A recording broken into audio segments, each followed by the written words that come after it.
Assalamualaikum warahmatullahi wabarakatuh.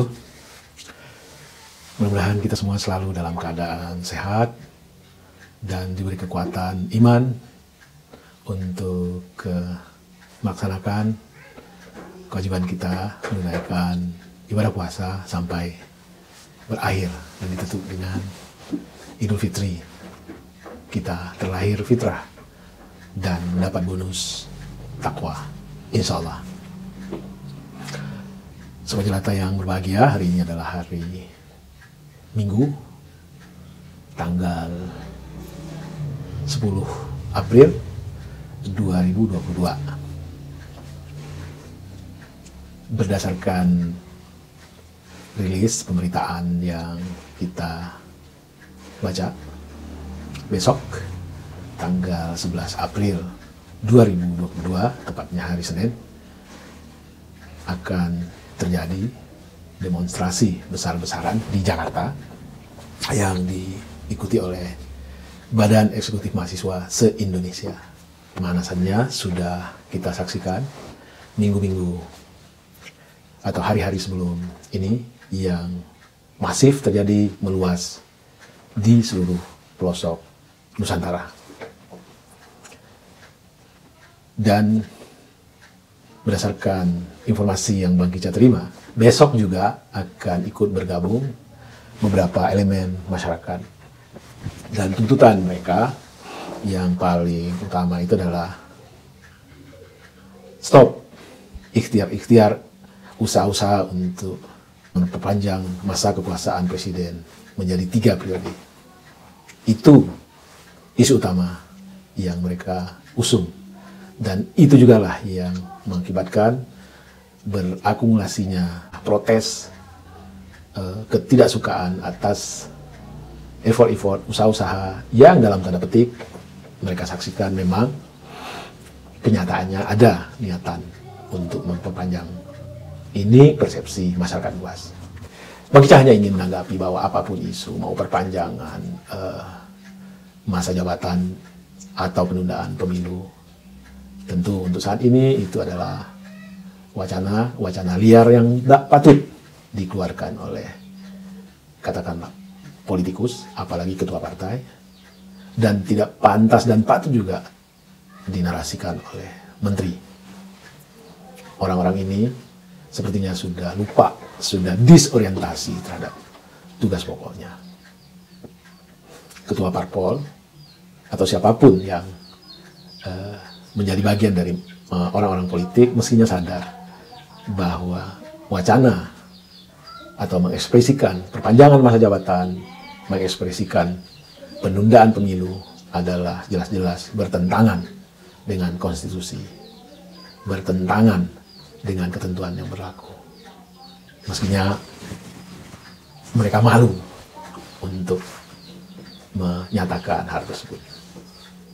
Masa orang yang mestinya paham akan peraturan perundang-undangan, apalagi mereka bagian dari yang membuat peraturan tersebut, undang-undang tersebut, punya wacana, punya hasrat, punya keinginan untuk melanggar undang-undang tersebut. Dan itu diekspresikan di depan publik.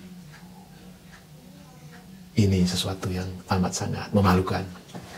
Lalu terkait dengan 2 menteri Jokowi yang, atau 3 lah, katakan 3, ya Pak LBP, Pak Erlangga, lalu yang satu lagi itu Bahlil ya, yang ketua BKPM, apapun ide yang mereka sampaikan, mau penundaan atau perpanjangan masa jabatan, mereka ini orang-orang juga yang tidak tahu tupoksi. Mereka adalah pembantu presiden, dan jauh hari sebelumnya presiden sudah menyatakan orang-orang yang menyebut perpanjangan masa jabatan, penundaan pemilu, intinya memperpanjang masa berkuasa Pak Jokowi adalah orang-orang yang mempermalukan, ingin menampar, atau ingin mencari muka.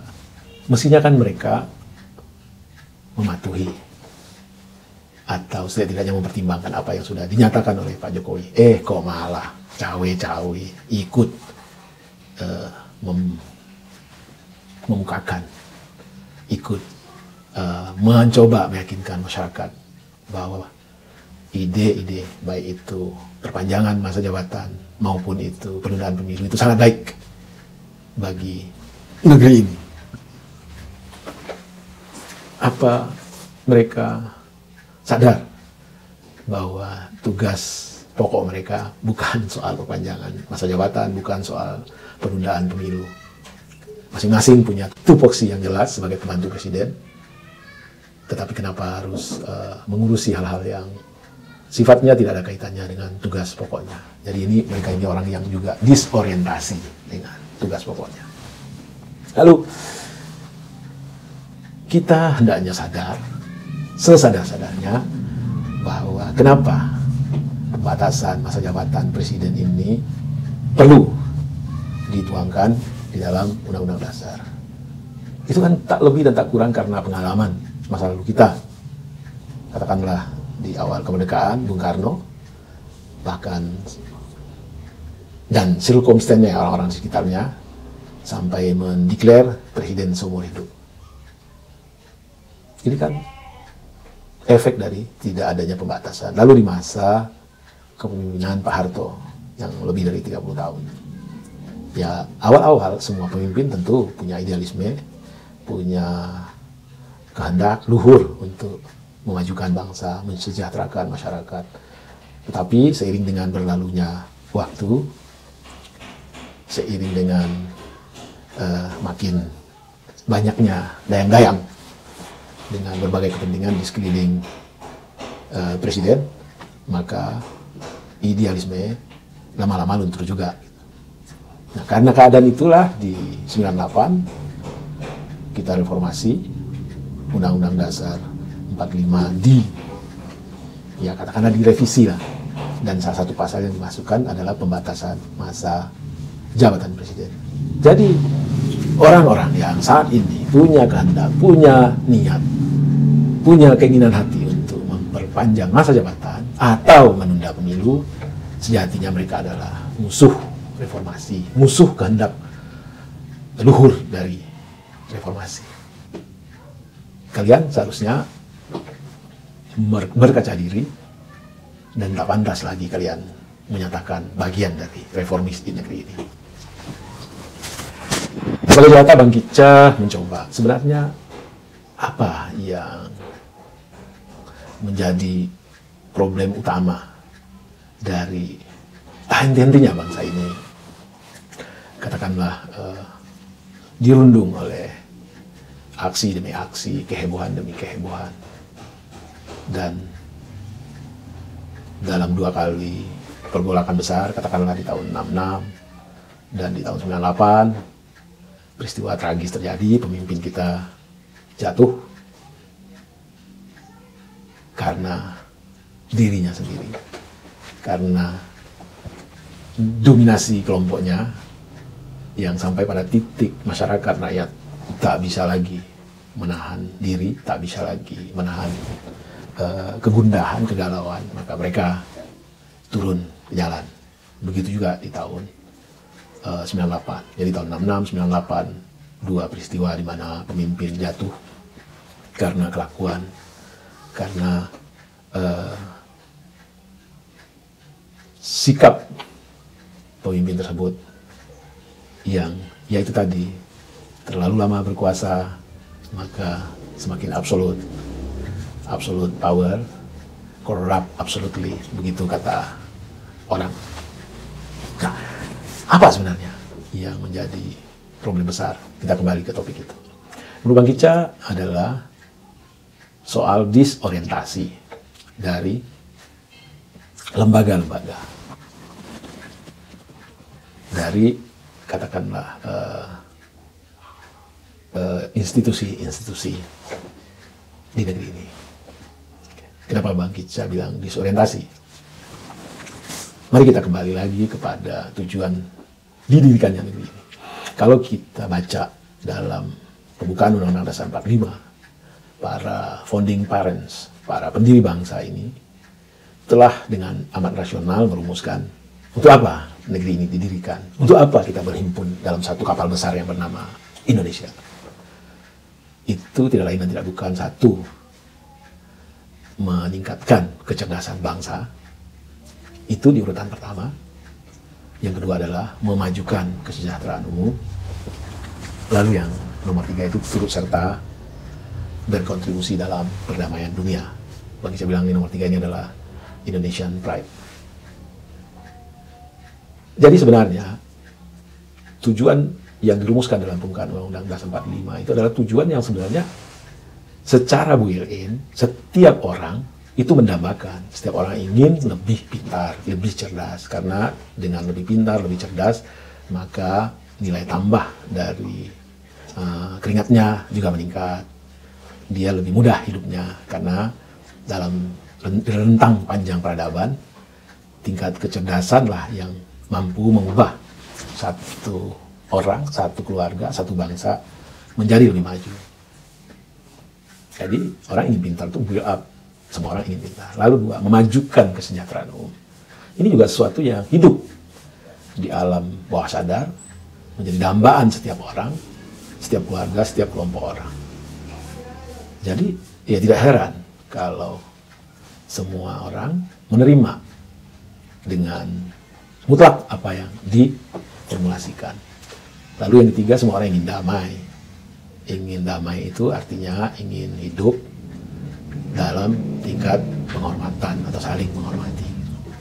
Jadi karena tujuan negara dirumuskan itu menjadi atau inline dengan apa yang hidup di hati sanubari setiap insan yang berakal waras dan berbudi pekerti, maka setiap usaha yang dilakukan dalam rentang panjang sejarah negeri ini, yang tujuan usaha tersebut adalah menghapus, merubah, meniadakan tujuan yang telah dirumuskan oleh founding fathers kita, itu usaha-usaha yang nyempal itu akan gagal.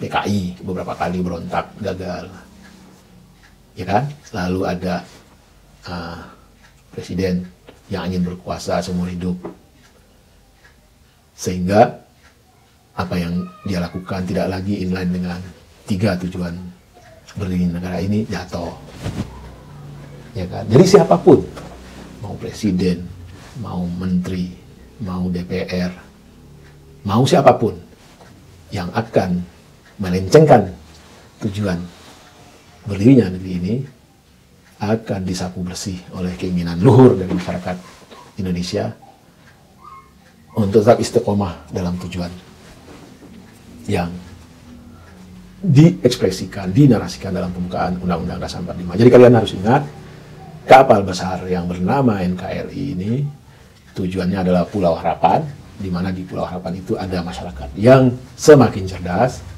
ada masyarakat yang semakin sejahtera, ada masyarakat yang saling hormat menghormati.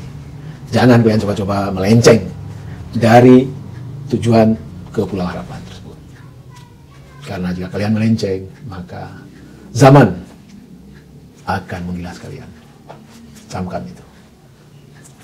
Lalu kenapa terjadi disorientasi dari para, ya katakanlah lembaga, institusi, atau orang yang dianggap tokoh? Mereka tidak menuju ke sana. Itu problemnya banyak sekali. Satu menurut Bang Ica adalah di partai politik. Partai politik kan satu-satunya filter, sarana, kendaraan yang memungkinkan seseorang untuk diantarkan menjadi apa saja jabatan politik di negeri ini. Di tingkat eksekutif, mengantarkan orang menjadi presiden, menjadi gubernur, menjadi wali kota, bupati. Di tingkat legislatif, membawa orang menjadi anggota DPR, anggota DPRD tingkat 1, anggota DPRD tingkat 2. Lalu di sisi lembaga-lembaga negara, para anggota parlemen yang berasal dari parpol-parpol tersebut yang duduk di parlemen juga akan menyeleksi duta besar, panglima TNI, Polri, dan banyak jabatan lainnya yang filternya ada di tangan mereka. Bagaimana mungkin kita berharap hasil yang terbaik dari filter ini kalau sirkulasi kepemimpinan di filter tersebut tidak berjalan dengan baik? Mari kita lihat. Banyak parpol yang sejak berdiri sampai sekarang pemimpinnya ya itu saja. Jadi kalau mereka dianggap sebagai lembaga demokrasi adalah sangat aneh jika tidak terjadi katakanlah peremajaan, kaderisasi, dan di dalam parpol tersebut itu bisa dilihat dari pimpinannya atau orang-orang di ring satunya. Yang itu saja. Biasanya mereka berhenti ketika nyawa dijemput oleh Yang Maha Kuasa. Lalu andai kata terjadi sirkulasi kepemimpinan, itu ya dari anak, ponakan, saudara. Jadi apa yang bisa kita harap dari mesin? Ya, ingat, satu-satunya mesin yang bisa membawa atau mengantarkan orang yang seharusnya adalah yang terjaring, yang tersaring, yang terfilter, putra-putri terbaik bangsa, menjadi petinggi di eksekutif, menjadi anggota parlemen, menjadi ketua-ketua lembaga tinggi negara. Di tubuhnya sendiri, sirkulasi kepemimpinan tidak sehat.